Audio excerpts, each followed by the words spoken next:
Indonesia adalah pemain besar dalam produksi bahan mentah nikel.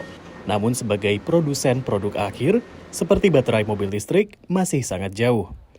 Analis memperkirakan Indonesia tahun ini hanya menyumbang 0,4% kapasitas produksi baterai dunia. Kita harus melihat berapa signifikan sih kapasitas produksi baterai Indonesia. Jadi tanpa adanya demand dari kendaraan listrik, tidak akan terbentuk demand di baterai dan tidak akan terbentuk signifikan baterai supply chain di Indonesia. Dalam sisi produksi, Energy Shift Institute mencatat nikel Indonesia naik 8 kali lipat sejak 2015. Indonesia memang tengah berupaya untuk menjual nikel ke Amerika Serikat lewat kerangka kerjasama perdagangan bebas terbatas atau Limited Free Trade Agreement. Karena Indonesia juga ingin mengambil keuntungan dari insentif pajak mobil listrik yang sekarang tengah berlaku di Amerika Serikat setelah berlakunya Undang-Undang Inflation Reduction Act tahun 2022. Tapi perdagangan mineral dengan pemerintah Amerika terganjal sejumlah masalah lingkungan dan hak asasi manusia. Riset mengungkap pembangunan Indonesia Weda Bay Industrial Park di Halmahera, Maluku Utara yang jadi sentra produksi nikel menyebabkan pengundulan hutan seluas 5.331 hektar dan memiliki 12 pembangkit listrik batubara captive.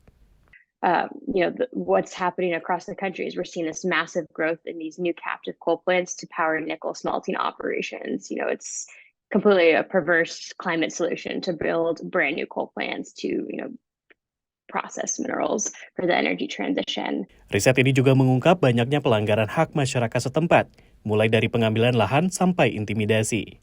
Jika perdagangan nikel lewat skema perjanjian dagang bebas terbatas terwujud, perlu aturan mengikat mengenai standar lingkungan dan hak asasi manusia, ujar Krista.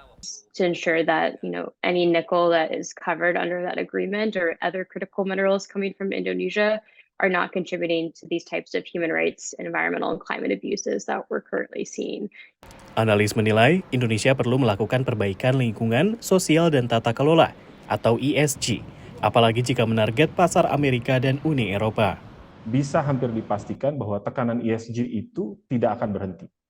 Sehingga kalau Indonesia tidak secara proaktif bergerak lebih dulu atau bergerak mencoba mengikuti pergerakan pasar, kita akan risiko ketinggalan. Pengamat menilai Presiden Joko Widodo mewariskan komitmen dan regulasi perubahan iklim yang cukup kuat, seperti penerapan panduan investasi lestari yang dirilis Badan Koordinasi Penanaman Modal tahun 2022.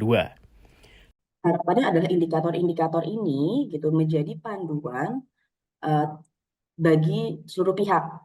Bagi siapa saja, bagi pemerintah iya Kita mau melihat apakah pelaku industrinya memantau monitoring dengan komitmennya pemerintah itu apakah sudah sesuai atau belum. Namun Presiden baru yang terpilih diharap memperkuat dan mempercepat implementasinya.